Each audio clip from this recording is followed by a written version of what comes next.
Hello friends, good evening to everyone. आप सभी का स्टडी एग्जाम सेंटर में स्वागत है। आज की वीडियो में हम लोग बात करने वाले हैं कॉन्स्टिट्यूशन के अंतर्गत सत्ता का बंटवारा, सत्ता का क्षैतिज बंटवारा के बारे में आज की वीडियो में हम लोग बात करेंगे। देखिए, जो सत्ता का क्षैतिज बंटवारा होता है उसे तीन भागों में बांटा जाता है, अर्थात तीन अंग होते हैं। पहली होती है कार्यपालिका एग्जीक्यूटिव, दूसरी होती है न्यायपालिका जुडिशियरी, और तीसरी होती है विधायिका लेजिस्लेचर। ये होते हैं सत्ता के तीन अंग, सरकार के तीन अंग होते हैं। ये प्रमुख अंग है, ये एक दूसरे के पूरक भी होते हैं। सबसे पहले बात करते हैं हम लोग कार्यपालिका। कार्यपालिका क्या करती है, इसका काम क्या है बाबू? कार्यपालिका का काम क्या है? कानून लागू करना, कानून को लागू करना।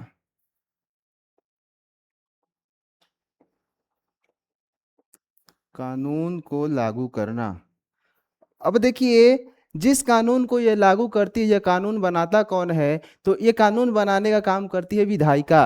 विधायिका क्या करती है बाबू? कानून बनाने का काम करती है, कानून बनाती है।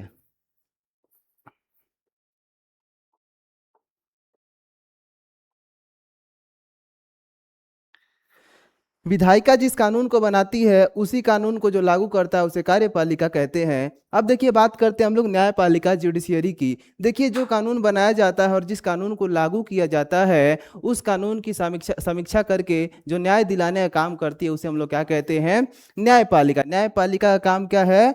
न्याय दिलाना।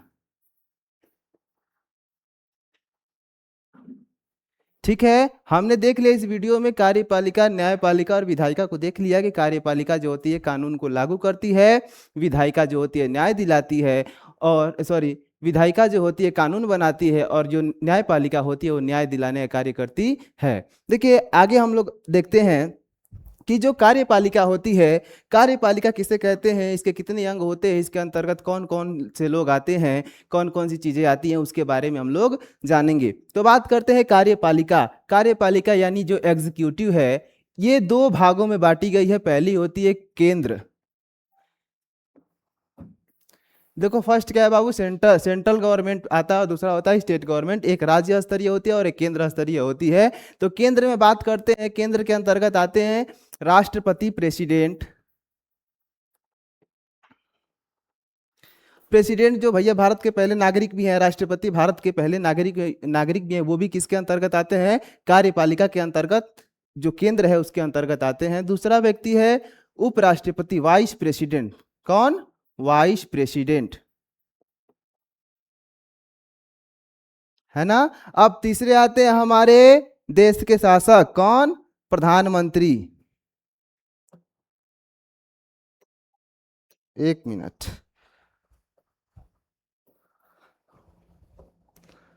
हमारे आते हैं प्राइम मिनिस्टर। कौन? Prime minister. ये तीनों व्यक्ति किस में आते हैं? कार्यपालिका के अंतर्गत, केंद्र के अंतर्गत आते हैं। कार्यपालिका में केंद्र के अंतर्गत आते हैं। और चौथा जो होता है मंत्री परिषद, जो भी मंत्रियां होते हैं, जैसे कैबिनेट मंत्री हो गए और भी कई सारे मंत्री होते हैं, जो भी मंत्री परिषद होते हैं वो भी कार्यपालिका कार्यपालिका में केंद्र के अंतर्गत आते हैं। ठीक है ना।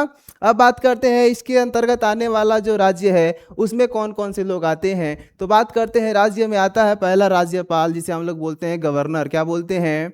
गवर्नर बोलते हैं, है ना। ये जो होता है राज्य का सबसे बड़ा व्यक्ति होता है, जिसे हम लोग राज्यपाल कहते हैं। दूसरे जो होते हैं मुख्यमंत्री जी, हम लोग बोलते हैं, क्या बोलते हैं बाबू?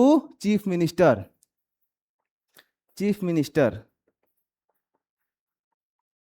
और तीसरे जो व्यक्ति आते हैं, इसमें भी मंत्री परिषद, जो भी मंत्रियों का समूह होता है, सारे के सारे मंत्री इसके अंतर्गत आते हैं, मंत्री परिषद के अंतर्गत आते हैं। कार्यपालिका में हमने देखा, कार्यपालिका दो भागों में बांटी गई है। पहली होती है केंद्र, केंद्र के अंतर्गत आते हैं राष्ट्रपति, उपराष्ट्रपति, प्रधानमंत्री और मंत्री परिषद।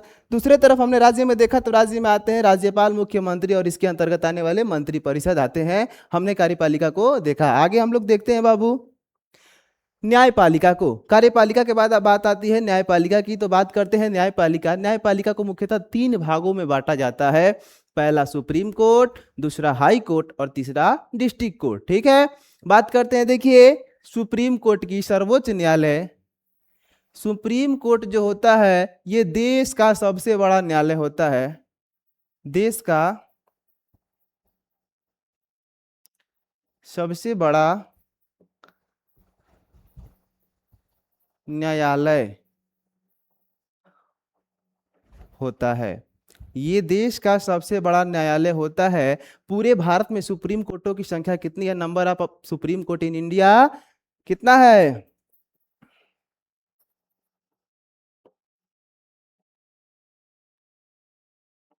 भारत में सुप्रीम कोर्ट की संख्या कितनी है? एक। जो कहां पर स्थित है? नई दिल्ली में। कहां पर? नई दिल्ली में। सुप्रीम कोर्ट जो है देश का सबसे बड़ा न्यायालय होता है। इसकी संख्या पूरे भारत में एक है और जो नई दिल्ली में स्थित है। इसका जो मुख्य न्यायाधीश होता है उसका चयन कौन करता है, उसकी नियुक्ति कौन करता है? तो देखते हैं। मुख्य मुख्य न्यायाधीश की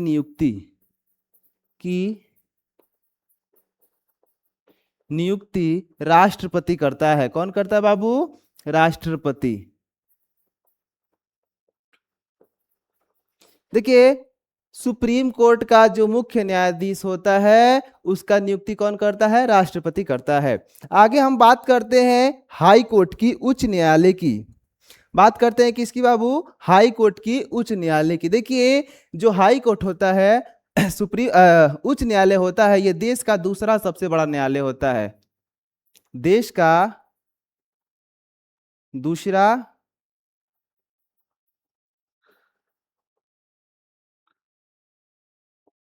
सबसे बड़ा न्यायालय होता है।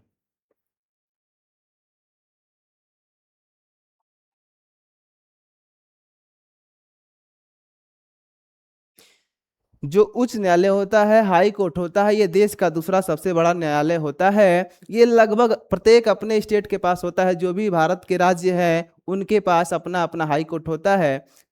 देखिए, पूरे देश में, पूरे भारत में कुल 25 हाई कोर्ट हैं।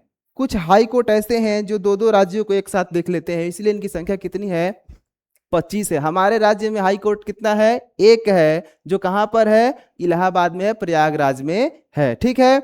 अब बात करते हैं हम डिस्ट्रिक्ट कोर्ट की, जिला न्यायालय की। देखिए, ये एकदम निम्न स्तर का न्यायालय होता है। यहाँ पर छोटे मोटे केस, दीवानी, फौजदारी, राजस्व, छोटे छोटे जो मामले होते हैं यहाँ पे दर्ज कराए जाते हैं और उनका यहाँ पे क्या कर दिया जाता है? कार्य कर दिया जाता है, उसकी सुनवाई कर दी जाती है। बात करते हैं किसी भी बड़े केस की। जो बड़ा केस सुप्रीम कोर्ट तक पहुंच जाता है, सर्वोच्च न्यायालय तक पहुंच जाता है, तो ज्यादातर जो केस होते हैं सबसे पहले पहुंचते हैं डिस्ट्रिक्ट कोर्ट में।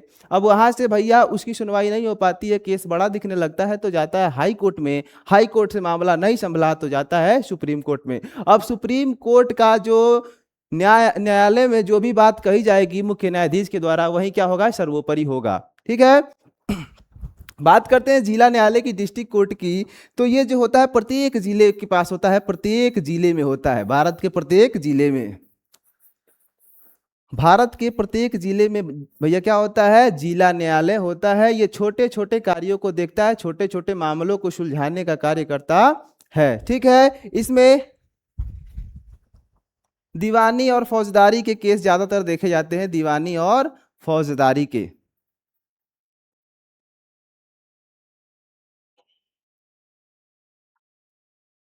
ठीक है बाबू, समझ गए। न्यायपालिका, न्यायपालिका जो होती है तीन प्रकार की होती है। पहला होता है सुप्रीम कोर्ट, सर्वोच्च न्यायालय, दूसरा हाई कोर्ट, उच्च न्यायालय, और तीसरा डिस्ट्रिक्ट कोर्ट, जिला न्यायालय। बात करते हैं सुप्रीम कोर्ट ने, हमने देख लिया कि ये भैया देश का सबसे बड़ा न्यायालय होता है। इसमें कुल संख्या भारत में सुप्रीम कोर्ट की एक है। इसका जो मुख्यालय है कहाँ पे है? नई दिल्ली में है। और ये जहाँ ये इसका जो मुख्य न्यायाधीश होता है उसकी नियुक्ति राष्ट्रपति के द्वारा की जाती है। बात करते हैं हाई कोर्ट, उच्च न्यायालय। ये देश का दूसरा सबसे बड़ा न्यायालय होता है। ये लगभग प्रत्येक राज्यों का अपना अलग अलग न्यायालय है। कुछ ऐसे राज्य हैं जो एक साथ दो राज्यों को मिलाकर एक न्यायालय कर दिया जाता है। जैसे बात करते हैं हम, इसमें कुल संख्या कितनी है हाई कोर्ट की? पूरे भारत में 25 है। तो कुछ ऐसे भी राज्य दो दो मिलाकर एक ही हाई कोर्ट में अपना काम चला लेते हैं। ठीक है। अब बात करते हैं जिला न्यायालय की। तो इसमें प्रत्येक जिले में क्या होता है भैया? अपना अपना छोटा न्यायालय होता है जो छोटे छोटे केस को देखने का काम करते हैं, छोटे छोटे एफआईआर को देखते हैं। ठीक है। इसमें मुख्य रूप से दो प्रकार के जो होते हैं एफआईआर होते हैं, दीवानी और फौजदारी, छोटे छोटे मामले होते हैं। आगे बात करते हैं हम लोग विधायिका। हमने देख लिया कार्यपालिका, हमने देख लिया न्यायपालिका, अब बारी है विधायिका की। देखिए विधायिका के भी दो अंग होते हैं, दो रूप होते हैं। पहला होता है सेंट्रल में, केंद्र में, कहां पे, सेंट्रल, और दूसरा क्या है, राज्य में, कहां पे, स्टेट में। ठीक है, देखिए बात करते हैं केंद्र में जो है भैया विधायिका, वो कितने हैं भाई, एक। संसद, संसद भवन आपने नाम सुना है ना, वो केंद्र के अंतर्गत आता है, संसद। ठीक है, अब इसके दो अंग होते हैं, दो सदन होते हैं। पहला होता है लोकसभा, दूसरा होता है राज्यसभा। लोकसभा को हम लोग बोलते हैं, देखिए यहाँ पे लोअर हाउस। लोकसभा को हम लोग क्या बोलते हैं, लोअर हाउस, और राज्यसभा को हम लोग क्या बोलते हैं, अपर हाउस। देखिए यहाँ पे 3 P हो गया, इसको ध्यान देंगे, अपर का ये होगा UPPER, मिसप्रिंट हो गया है। बात करते हैं राज्यसभा और लोकसभा की। देखिए लोकसभा के सदस्यों को हम लोग क्या कहते हैं, लोकसभा के जो सदस्य होते हैं उनको हम लोग बोलते हैं सांसद। क्या कहते हैं बाबू, सांसद, member of parliament, member of parliament. Short name क्या है, MP। क्या बोलते हैं हम लोग, MP बोलते हैं।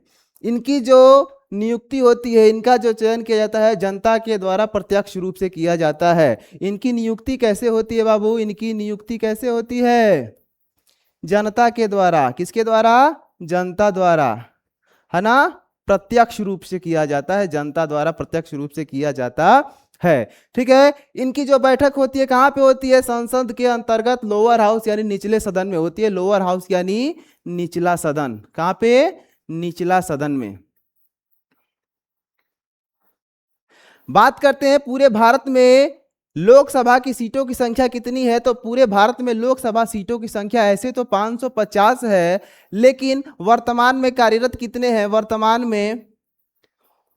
में कितनी सीटें, 4543, 543 सीटें हैं किसकी, लोकसभा की। ठीक है ना, लोकसभा की सीटों की संख्या पूरे भारत में कितनी है, 543 इस समय कार्यरत है। ठीक है, दूसरा बात करते हैं राज्यसभा, अपर हाउस, है ना, ऊपरी सदन। क्या, ऊपरी सदन। ध्यान दीजिए, इस बात को समझिएगा कि जो संसद होती है, संसद भवन होता है, उसमें दो सदन होते हैं, एक होता है ऊपरी सदन और एक होता है निचला सदन। तो निचला सदन को बोलते हैं हम लोग लोअर हाउस, जिसके अंतर्गत लोकसभा की बैठक होती है, और ऊपरी सदन जो होता है जिसे हम लोग बोलते हैं अपर हाउस, उसके अंतर्गत राज्यसभा की बैठक होती है। बात करते हैं राज्यसभा में जो सदस्यों की संख्या कितनी है और इनकी नियुक्ति कैसे की जाती है, तो राज्यसभा में सदस्यों की संख्या है बाबू 250। कितने मेंबर हैं, 250 मेंबर हैं। ठीक है, और इनका जो इलेक्शन होता है, नियुक्ति होती है, वो किस रूप में होता है, अप्रत्यक्ष रूप में होता है, इनडायरेक्ट रूप में, अर्थात इनकी नियुक्ति जनता के द्वारा नहीं की जाती है। एक चीज छूट गया, देखिए लोकसभा में कार्यकाल, कार्यकाल इनका कितने वर्ष का होता है, 5 वर्ष का होता है। कितने वर्ष का, 5 वर्ष का कार्यकाल होता है। और राज्यसभा के सदस्यों का कार्यकाल कितना होता है, इनका कार्यकाल देखते हैं बाबू, इनका कार्यकाल होता है 6 वर्ष का। कितने वर्ष का, 6 वर्ष का।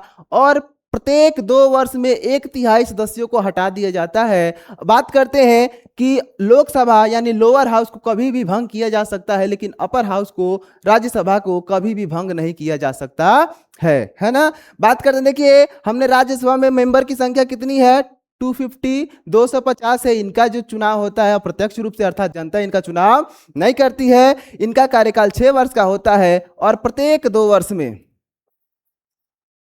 प्रत्येक 2 वर्ष में 1/3 मतलब 1/3 सदस्यों को हटा दिया जाता है और नए सदस्य नियुक्त कर लिए जाते हैं। ठीक है, अब बात करते हैं राज्य स्तर पे। राज्य स्तर पे देखिए विधायिका जो होती है 2 रूपों में होती है। पहले होते हैं विधायक, जिन्हें हम लोग क्या बोलते हैं, MLA, मतलब मेंबर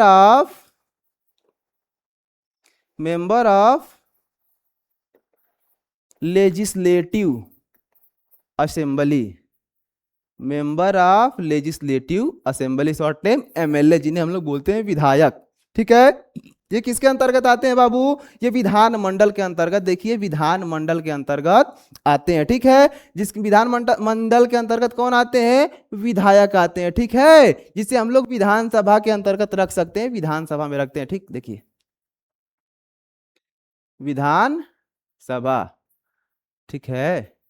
देखिए विधानसभा का जो चुनाव होता है, विधायकों का जो चुनाव होता है वो स्टेट लेवल पे होता है, सेंट्रल लेवल पे नहीं होता है। इनकी नियुक्ति कौन करता है? जनता करती है। किस रूप में करती है? प्रत्यक्ष रूप में करती है। इन विधायकों की जो नियुक्ति होती है कौन करता है? जनता करती है। कैसे? प्रत्यक्ष रूप से करती है। कैसे बाबू?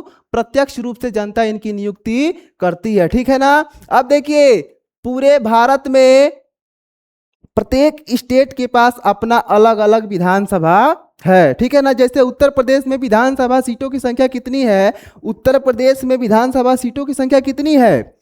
403। सीटों की संख्या कितनी है? 403 है, ठीक है ना। पूरे उत्तर प्रदेश में विधानसभा सीटों की संख्या 403 है, अर्थात पूरे उत्तर प्रदेश में 403 विधायक कार्यरत हैं, कार्य कर रहे हैं।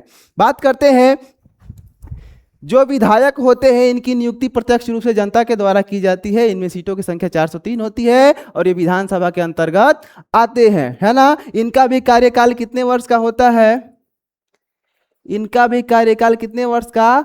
5 वर्ष का होता है। ये भी अस्थायी होते हैं, इनको भी कभी भंग किया जा सकता है, हटाया जा सकता है, ठीक है। अब बात करते हैं विधान परिषद। जो विधान परिषद होते हैं बाबू ये राज्यसभा की भांति होते हैं, ठीक है ना। इनमें भी जो सदस्य होते हैं इनका चुनाव किससे होता है? अप्रत्यक्ष रूप से होता है। कैसे होता है? अप्रत्यक्ष रूप से, अर्थात इसमें जनता की कोई भागीदारी नहीं होती है ना। अब विधान परिषद में क्या होता है? ये भी एकदम स्थिर होता है, इसे भी कभी भंग नहीं किया जा सकता है, ठीक है। देखिए भाई आज की वीडियो में हमने देखा, पहले सबसे पहले क्या देखा? सत्ता का क्षैतिज बंटवारा, अर्थात सत्ता का क्षैतिज विभाजन, जिसे 3 भागों में बांटा गया है। पहली है कार्यपालिका, दूसरी है न्यायपालिका और तीसरी है विधायिका। जो कार्यपालिका होती है कानून लागू करती है, न्यायपालिका न्याय दिलाती है और जो होती है विधायिका कानून बनाने का कार्य करती है। अगली साइड में देखते हैं, बात करते हैं कार्यपालिका की। तो कार्यपालिका 2 भागों में, एक राज्य स्तर पे है, के सेंट्रल लेवल पे, केंद्र स्तर पे है। केंद्र में आते हैं प्रेसिडेंट, राष्ट्रपति, वाइस प्रेसिडेंट, उपराष्ट्रपति, प्राइम मिनिस्टर, प्रधानमंत्री और मंत्री परिषद। 4 भागों में से 4 लोग इसमें शामिल होते हैं। मंत्री परिषद में कई सारे मंत्री आते हैं। बात करते हैं राज्य स्तर वाले पे, इसमें ये 3 भागों में बांटा गया। पहला राज्यपाल, गवर्नर, दूसरा मुख्यमंत्री, चीफ मिनिस्टर और तीसरा मंत्री परिषद। मंत्री परिषद केंद्र में भी होते हैं और राज्य में भी होते हैं। आगे बात करते हैं जुडिशियरी, न्यायपालिका, है ना। भारत का जो संविधान है उस संविधान के अंतर्गत न्यायपालिका को बहुत महान, बहुत ऊपर दर्जा दिया गया है, क्योंकि एक इंसान के जीवन को तय करने वाली न्यायपालिका ही होती है। अगर इसके अंदर गड़बड़ी आ गई, ये करप्ट हो गई, तो शायद भारत की सारी नीतियां खराब हो सकती हैं। बात करते हैं न्यायपालिका की। तो न्यायपालिका भैया 3 स्तर पे कार्य करती है। पहला होता है सुप्रीम कोर्ट, मतलब सर्वोपरि, इससे ऊपर अब कोई भी न्यायालय नहीं है। भारत में इसकी संख्या कितनी है बाबू? 1 है। इसके जो मुख्य न्यायाधीश होते हैं उसकी नियुक्ति राष्ट्रपति करता है, ठीक है ना। दूसरा है हाई कोर्ट, उच्च न्यायालय। ये देश का दूसरा सबसे बड़ा न्यायालय होता है। ये भारत में कुल इनकी संख्या 25 है, ठीक है। बात करते हैं डिस्ट्रिक्ट कोर्ट की। ये प्रत्येक जिले में छोटा न्यायालय होता है जो छोटे मोटे मामलों को सुलह कराने का कार्य करता है। आगे बात करते हैं हम लोग विधायिका, लेजिस्लेचर। ये भी देखिए 2 स्तर पे कार्य करती है। केंद्र स्तर पे कार्य करेगी और एक राज्य स्तर पे कार्य करेगी। केंद्र स्तर पे भैया होते हैं संसद भवन, संसद 2 प्रकार के होते हैं, एक लोकसभा, लोअर हाउस, निचला सदन। इनके बारे में बात किया भैया, इनके कुल जो सदस्यों की संख्या 550 है, वर्तमान में 543 है, ठीक है ना। इनके सदस्यों को हम लोग एमपी यानी मेंबर ऑफ पार्लियामेंट यानी सांसद कहते हैं। इनका जो नियुक्ति प्रत्यक्ष रूप से जनता के द्वारा किया जाता है, ठीक है। इनका कार्यकाल 5 वर्ष का होता है। वही बात करते हैं राज्यसभा। राज्यसभा का चुनाव जनता के द्वारा नहीं किया जाता है, इनका चुनाव अप्रत्यक्ष रूप से किया जाता है, ठीक है ना। देखिए इनके मेंबर 250 हैं और प्रत्येक, इनका कार्यकाल 6 वर्ष का होता है। प्रत्येक 2 वर्ष में 1/3 जो सदस्य होते हैं उनकी नई नियुक्ति की जाती है और कुछ को हटा दिया जाता है, ठीक है। बात करते हैं स्टेट लेवल, राज्य स्तर पे। तो ये भैया दो प्रकार के होते हैं। पहला विधानसभा और दूसरा विधान परिषद। विधानसभा के अंतर्गत विधायक आते हैं, एमएलए आते हैं, जिनकी भारत में भैया प्रत्येक राज्य के पास अपने अलग अलग क्या है, विधान परिषद है, यानी विधानसभा है, विधानमंडल है। ठीक है। उत्तर प्रदेश में देखिए कुल विधानसभा सीटों की संख्या कितनी है। यूपी में बस बात करते हैं भैया, अपना स्टेट है, जानना जरूरी है। कितनी है? 403 सीटें हैं। मतलब भारत में नहीं, उत्तर प्रदेश में कार्यरत विधायकों की संख्या 403 है। ठीक है। इनका कार्यकाल भी कितने वर्ष का होता है? 5 वर्ष का होता है। इनका चुनाव भी जनता के द्वारा प्रत्यक्ष रूप से किया जाता है। वही बात करते हैं विधान परिषद, इनका चुनाव जनता के द्वारा प्रत्यक्ष रूप से नहीं किया जाता है। ठीक है ना। इनका कार्यकाल भैया 6 वर्ष का होता है। इसमें प्रतिनिधि जो होते हैं जनता से कोई संपर्क नहीं रखते हैं। ठीक है। उम्मीद करते हैं वीडियो आपको अच्छा लगा होगा। ठीक है ना। ऐसे ही आप बने रहिए, अगली वीडियो में आगे के टॉपिक्स को हम लोग समझेंगे, जानेंगे। ठीक है। तब तक के लिए धन्यवाद। आगे की वीडियो मिलते हैं।